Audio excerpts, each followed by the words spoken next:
बिस्मिल्लाहिर्रहमानिर्रहीम। अस्सलाम वालेकुम। Welcome back to my YouTube channel mindscape biology world. आज हम पढ़ रहे हैं नेफ्रॉन का स्ट्रक्चर। लास्ट लेक्चर में हमने स्ट्रक्चर पढ़ा था किडनी का, जो कि बेसिक था। आज हम किडनी का फंक्शनल यूनिट देखेंगे, उसका माइक्रोस्कोपिक स्ट्रक्चर देखेंगे। Functional unit of kidney is known as nephron. Kidney में बहुत सारी नेफ्रॉन मौजूद होती हैं। Like there are 1 million nephron present in a kidney. एक किडनी में 1 मिलियन नेफ्रॉन पाई जाती हैं और हमारे पास 2 किडनीज हैं, तो हर किडनी में 1-1 मिलियन होता है। अब जो नेफ्रॉन है उसको 2 पार्ट्स में डिवाइड किया जाता है। एक पार्ट को हम कहते हैं नॉन ट्यूब्यूलर और एक को हम कहते हैं ट्यूब्यूलर। नॉन ट्यूब्यूलर, ट्यूब्यूलर ये सेल्फ एक्सप्लेनेटरी वर्ड है, यानी कि इसके नाम से ही आपको पता चल रहा है नॉन ट्यूब्यूलर, यानी कि इसमें ट्यूब नहीं होगी। ट्यूब कौन सी? यानी कि इसमें नालियां नहीं होंगी, इसमें वेन्स नहीं होंगी। ठीक है, तो ये नॉन ट्यूब्यूलर जो है इसको हम कहेंगे रीनल कॉर्पसूल। जबकि जो ट्यूब्यूलर है जिसमें ट्यूब्स होंगी, नालियां होंगी, उसे हम कहेंगे रीनल ट्यूब्यूल। रीनल क्यों कहेंगे? मैंने पीछे भी डिस्कस किया था कि रीनल का वर्ड कहीं पर भी आएगा मतलब हम किडनी की बात करें, तो हम किडनी का फंक्शन यूनिट पढ़ रहे हैं, तो फंक्शन यूनिट में हम रीनल कॉर्पसूल और रीनल ट्यूब्यूल। सबसे पहले देख लें किडनी का फंक्शनल यूनिट क्या है। नेफ्रॉन। नेफ्रॉन 2 में डिवाइड है, रीनल कॉर्पसूल और रीनल ट्यूब्यूल। कॉर्पसूल जो है वो नॉन ट्यूब्यूलर है और जबकि रीनल ट्यूब्यूल जो है वो ट्यूब्यूलर स्ट्रक्चर है। अब फर्दर ये दोनों कितने स्ट्रक्चर्स में डिवाइड हैं? रीनल कॉर्पसूल जो है इसमें 2 स्ट्रक्चर्स होते हैं। एक को हम कहते हैं बूमन्स कैप्सूल और एक को हम कहते हैं ग्लोमेरुलस। जबकि जो रीनल ट्यूब्यूल है इसमें 3 स्ट्रक्चर है। एक को हम कहते हैं प्रॉक्सिमल कॉन्वुलेटेड ट्यूब्यूल, एक को हम कहते हैं लूप ऑफ हैनले और एक है डिस्टल कॉन्वुलेटेड ट्यूब्यूल। अब डायग्राम देखते हैं। डायग्राम से मैं आपको ये बता देती हूँ कि कौन सा पार्ट कहाँ पर प्रेजेंट है। ये किडनी का बेसिक स्ट्रक्चर है। अगर हम इसको जूम आउट करें, अगर हम इसका यहाँ से ये जो पार्ट है इसको अगर हम अंडर माइक्रोस्कोप ऑब्जर्व करते हैं तो हमें एक ये माइक्रोस्कोपिक नेफ्रॉन का स्ट्रक्चर नजर आता है। सबसे पहले हमारे पास है रीनल कॉर्पसूल। अब रीनल कॉर्पसूल कहाँ पर प्रेजेंट है? अब इस डायग्राम को देखें, यहाँ पर आपको ये सी शेप्ड स्ट्रक्चर नजर आ रहा है, ये इसको हम कहते हैं बोमन्स कैप्सूल। ठीक है, ये सी शेप स्ट्रक्चर है। अब इसके अंदर ये जो आपको रेड कलर की नालियां वेन्स नजर आ रही हैं इनको हम कहते हैं ग्लोमेरुलस।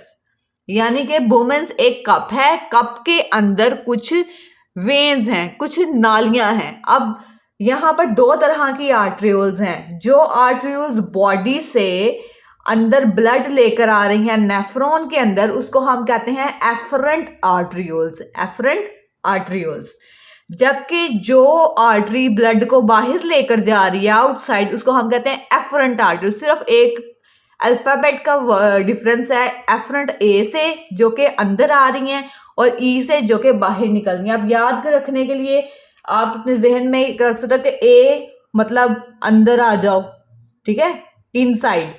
ठीक है, तो ई का वर्ड हम कहाँ पे यूज करते हैं? एग्जिट के लिए, बाहर निकलने के लिए। तो यहां से आप याद रखेंगे कि अगर हम ई की बात करेंगे एफरेंट की, मतलब कि ये आर्ट्रियोल्स बाहर निकल रही हैं। ठीक है, अब ये जो स्ट्रक्चर हमने इतना सा पढ़ा है, इस स्ट्रक्चर को हम कहते हैं रीनल कॉर्पसूल। ठीक है, नॉन ट्यूब्यूलर स्ट्रक्चर। ये हमारा नेफ्रॉन का एक पार्ट कंप्लीट हो गया। अब सेकेंड पार्ट की तरफ चलते हैं। सेकेंड पार्ट में सबसे पहले था प्रॉक्सिमल कॉन्वुलेटेड ट्यूब्यूल। इंग्लिश में अगर हम वर्ड देखें प्रॉक्सिमल, ये जो प्रॉक्सिमल वर्ड है इसका क्या मतलब है? प्रॉक्सिमल का मतलब होता है करीब, जबकि कॉन्वुलेटेड का मतलब होता है पेचीदा, कुछ पेचदार, फोल्डेड स्ट्रक्चर। ठीक है, तो कॉन्वुलेटेड का मतलब क्या हुआ? फोल्डेड स्ट्रक्चर, यानी कि कोई भी स्ट्रक्चर जो कि जिसकी तहें बनी हुई है, जो यूं कैपिलरी के, यानी कि जो यूं ये जैसे ये नजर आ रहा है इस तरह का पेचदार स्ट्रक्चर है कोई। तो प्रॉक्सिमल कॉन्वुलेटेड यानी कि पास की फोल्डेड ट्यूब्यूल्स, यानी कि जो ऐसे ट्यूब्यूल्स जो कि पास हैं और फोल्डेड हैं, ठीक है, उसे हम कहेंगे प्रॉक्सिमल कॉन्वुलेटेड ट्यूब्यूल, PCT ये मैंने आपकी आसानी के लिए लिख दिया है, PCT याद रखने में आसानी होगी। अच्छा, अब इसको पास का क्यों कहा है, ये देखें, ये है रीनल कॉर्पसल, ठीक है। तो रीनल कॉर्पसल के जो सबसे पास वाला हिस्सा है उसको हम कहते हैं प्रॉक्सिमल कॉन्वोल्यूटेड ट्यूब्यूल। अब याद रहेगा कि जो रीनल कॉर्पसल के पास हिस्सा बेंड वाला हिस्सा है उसको हम कहेंगे प्रॉक्सिमल कॉन्वोल्यूटेड ट्यूब्यूल, ठीक है। सेकंड हमारे पास था लूप ऑफ हैनले। जब ये प्रॉक्सिमल कॉन्वोल्यूटेड ट्यूब्यूल यहाँ से ये नीचे को आती है डिसेंडिंग साइड पर, ठीक है, तो इसे हम कहते हैं loop of Henle. Loop of Henle basically ये आपको ये यू शेप नजर आ रहा है, यू शेप, ठीक है, यूं इसकी स्ट्रक्चर है। तो ये लूप ऑफ हैनले जो है ये यू शेप स्ट्रक्चर है, ठीक है। तो ये डिसेंडिंग है और ये असेंडिंग ऑर्डर में ऊपर की तरफ जा रही है। तो आपको अच्छे से पता है कि जब हम ऊपर से नीचे की तरफ आते हैं तो हम इसे कहते हैं डिसेंडिंग, और जब हम नीचे से ऊपर की तरफ जाएंगे तो हम कहेंगे असेंडिंग लिम्ब, ठीक है। अब जो लास्ट पे रह गया है स्ट्रक्चर वो कौन सा है, डिस्टल कॉन्वोल्यूटेड ट्यूब्यूल। ये है डिस्टल कॉन्वोल्यूटेड ट्यूब्यूल, मैंने ये मेंशन कर दिया। डिस्टल का मतलब क्या होता है, डिस्टल का मतलब होता है फासला, ठीक है। तो कॉन्वोल्यूटेड ट्यूब्यूल यानी कि ऐसी ट्यूब्यूल जो बलदार है लेकिन रीनल कॉर्पसल से बुमेन कैप्सूल से फासले पर है, उससे दूर है, तो उसे हम क्या कहेंगे, डिस्टल कॉन्वोल्यूटेड ट्यूब्यूल। अब रीनल को PCT और DCT, प्रॉक्सिमल और डिस्टल कॉन्वोल्यूटेड ट्यूब्यूल, ये दोनों ट्यूब्यूल्स जो हैं ये दोनों ट्यूब्यूल्स जा रही हैं आगे कलेक्टिंग डक्ट में, ठीक है। यानी कि जो बॉडी के अंदर यूरिन आएगा, यानी कि पहले हमारी बॉडी में ब्लड आया, ब्लड के अंदर से यूरिन को एक्सट्रैक्ट करना है, यूरिक एसिड वगैरह जो भी हमारे जो अनवांटेड चीज़ें हैं बॉडी से यूरिन के थ्रू बाहर निकालनी है वो सारी की सारी एफरेंट आर्टरीज के थ्रू तो बॉडी में आ गई। अब वो प्रॉक्सिमल बुमेन कैप्सूल ग्लोमेरुलस इनसे होते हुए जाएगी प्रॉक्सिमल कॉन्वोल्यूटेड ट्यूब्यूल में, फिर लूप ऑफ हैनले से होते हुए जाएगी डिस्टल कॉन्वोल्यूटेड ट्यूब्यूल में, और वहां से फिर ये सारी की ड्रेन कर दी जाएंगी, फेंक दी जाएंगी। जो भी केमिकल्स होंगे जो हमें नहीं रिक्वायर्ड होंगे वो कलेक्टिंग डक्ट में फेंक दिए जाएंगे, ठीक है। और एफरेंट आर्टरीज क्या करेंगी, जब ब्लड फिल्टर हो जाएगा, जब ब्लड के अंदर कोई भी यूरिन का कंपाउंड या जो भी हमें अनवांटेड केमिकल है वो हमें नहीं चाहिए, तो एफरेंट आर्टरीज जो है वो अब उस फिल्टर्ड ब्लड को वापस बॉडी में ले जाएंगी। तो बेसिकली ये है हमारे पास एक नेफ्रॉन का स्ट्रक्चर। तो ये स्ट्रक्चर दो में डिवाइड है, ये था हमारे पास नॉन ट्यूब्यूलर, और बाकी का जो हमने पढ़ा है ये सारा ट्यूब्यूलर्स है, इसमें ट्यूब्स के थ्रू जो है वो मूवमेंट हो रही है। अब वन बाय वन हम देख लेते हैं कि कौन सा ऑर्गन या कौन सा पार्ट जो है वो क्या फंक्शन कर रहा है। सबसे पहले हमने पढ़ा था कि जो नॉन ट्यूब्यूलर पार्ट है उसमें दो चीजें हैं, ग्लोमेरुलस और बुमेन्स कैप्सूल। ग्लोमेरुलस क्या करता है, ये नेटवर्क है ऑफ कैपिलरीज का, गुच्छा होता है, टफ्ट होता है, टफ्ट कह लें आप, नेटवर्क कह लें, एक ही बात है, ठीक है। तो टफ्ट ऑफ कैपिलरीज और network of capillaries is known as glomerulus. Glomerulus के बाद आ जाता है बुमेन्स कैप्सूल। बुमेन्स कैप्सूल जो है ये कप शेप स्ट्रक्चर है, ठीक है, इसने ग्लोमेरुलस को अपने अंदर यूं बंद किया होता है। फिर आ जाता है नेफ्रॉन का सेकंड पार्ट, रीनल ट्यूब्यूल। अब रीनल ट्यूब्यूल के फर्दर जो है वो तीन पार्ट्स हैं। एक है प्रॉक्सिमल कॉन्वोल्यूटेड ट्यूब्यूल, PCT। हमारे पास जो ग्लोमेरुलस है उसके पास, उससे जो सबसे पहला हिस्सा है उसको हम कहते हैं proximal convoluted tubule. Proximal mean करीब, किसी चीज के पास, तो जो उसके पास वाला हिस्सा उसको हम PCT कहते हैं, ठीक है। नेक्स्ट है लूप ऑफ हैनले, जो आगे हमने यू शेप स्ट्रक्चर देखा था उसको लूप ऑफ हैनले कहते हैं। अब इसको लूप ऑफ हैनले क्यों कहते हैं, क्योंकि एक साइंटिस्ट था, जर्मन एनाटॉमिस्ट था, उसका नाम था जैकब हैनले। उसने इस हैनले को डिस्कवर किया, इस लूप को डिस्कवर किया था जो कि यू शेप है इस तरह से। तो उसने अपने नाम से इसका लूप का नाम डाल दिया loop of Henle. Third part है distal convoluted tubule. Distal convoluted tubule जो है ये लास्ट पोर्शन है रीनल ट्यूब्यूल का, तो इसलिए ये डिस्टेंस पे है, इसलिए इसको डिस्टल कहते हैं। अब इसके बाद मैंने बताया था पीछे के यूरिन जो हमें अनवांटेड मटेरियल है वो चला जाता है कलेक्टिंग डक्ट में।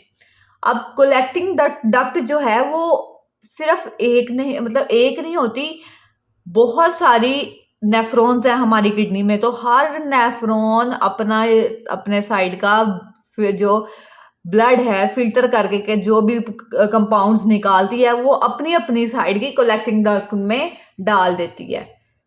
कलेक्टिंग डक्ट बेसिकली ये क्या करती है कि जो डिस्टल कॉन्वुलेटेड ट्यूब्यूल्स हैं ये वाली, वो इनके पास बहुत सारी नेफ्रॉन्स होती हैं, ये सारी नेफ्रॉन्स ओपन होती हैं कलेक्टिंग डक्ट में।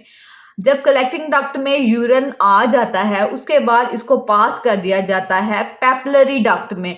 Collecting duct join to form papillary ducts. बहुत सारी जब कलेक्टिंग डक्ट के साथ बहुत सारी पैपिलरी डक्ट्स बनती हैं, बहुत सारी पैपिलरी डक्ट्स के अंदर यूरिन होता है। अब इस यूरिन को ड्रेन कर दिया जाता है रीनल पेल्विस में। अब रीनल पेल्विस क्या है? It is a base of ureter, पीछे लेक्चर में हमने पढ़ा था।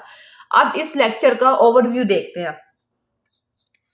एफरेंट आर्ट्रियोल जो कि बॉडी को नेफ्रॉन को ब्लड देती है। एफरेंट ए, अभी मैंने आपको कहा था याद रखने के लिए, सिर्फ ये ट्रिक्स हैं, इसका ये मतलब नहीं है कि आपने इसका यही मतलब समझ लेना है। ये ट्रिक्स हैं, ये जिस तरह आई वॉज अ स्टूडेंट तो मैं इस तरह के ट्रिक्स बनाकर इनको याद रखने के लिए, मेमोराइज करने के लिए मैं इस तरह के वर्ड्स जो है वो बना लिया करती थी। तो इसी तरह से ये आपको ट्रिक बता रही हूँ कि ए अंदर आ जाओ, ई एग्जिट, ठीक है, ई फॉर एग्जिट। तो ब्लड को इनसाइड लाने के लिए एफरेंट आर्ट्रियोल यूज होती है और एग्जिट करने के लिए एफरेंट आर्ट्रियोल। उसके बाद वुमेन्स कैप्सूल जो है, वुमेन्स कैप्सूल में बहुत सारी कप शेप होता है और इसमें बहुत सारा टाफ्ट ऑफ कैपिलरीज होता है, ग्लोमेरुलस। अब ग्लोमेरुलस में जाने के बाद जो है वो है प्रॉक्सिमल कॉन्वुलेटेड ट्यूब्यूल में चला जाता है, फिल्टर आउट जो भी कंपाउंड्स हैं। फिर उसके बाद वो लूप ऑफ हैनले से होते हुए जाते हैं डिस्टल कॉन्वुलेटेड ट्यूब्यूल में। डिस्टल कॉन्वुलेटेड ट्यूब्यूल यूरिन को भेज देती है कलेक्टिंग डक्ट में। अब कलेक्टिंग डक्ट से यूरिन जाता है बहुत सारी पैपिलरी डक्ट्स में। अब ये बहुत सारी पैपिलरी डक्ट्स जाती हैं अब रीनल पेल्विस में। बुक में आपके यहीं तक है, लेकिन आपकी अंडरस्टैंडिंग के लिए रीनल पेल्विस क्या है? It's a base of ureter. अब ये यूरिन को भेजेंगे यूरेटर में, यूरेटर से जाएगा यूरेनरी ब्लैडर में और यूरेनरी ब्लैडर से जाएगा यूरेथ्रा में और फिर चला जाएगा बॉडी से बाहर। तो बहुत ही इजी लेक्चर है ये, बहुत ही इजी टॉपिक है और मोस्ट इम्पॉर्टेंट कि ये जो टॉपिक है अक्सर पेपर में आता है, तो इसकी आपने डायग्राम अच्छे से बनानी है और आपको पता होना चाहिए कि किस पार्ट पे क्या नाम लिखना है आप। जैसे ये डायग्राम है, इसमें कौन कौन से ऑर्गन्स हैं और क्या क्या इनका फंक्शन है, बस आपने ये याद रखना है और अच्छे से पेपर में प्रेजेंट करना है। इंशाल्लाह आपको अच्छे मार्क्स मिलेंगे। तो कोई भी चीज़ है अगर मेरी बुक से रिलेटेड जो लिखा हुआ है लिटरेचर, उसमें मैंने कुछ मिसिंग कर दिया है अगर, तो आप कमेंट बॉक्स में पूछ सकते हो, I will reply you there. So जल्दी से मेरा चैनल सब्सक्राइब करें नेक्स्ट वीडियो के लिए ताकि आपको अपडेटेड वीडियोस मिलती रहें। सो मिलते हैं नेक्स्ट वीडियो में, तब तक के लिए अल्लाह हाफिज़।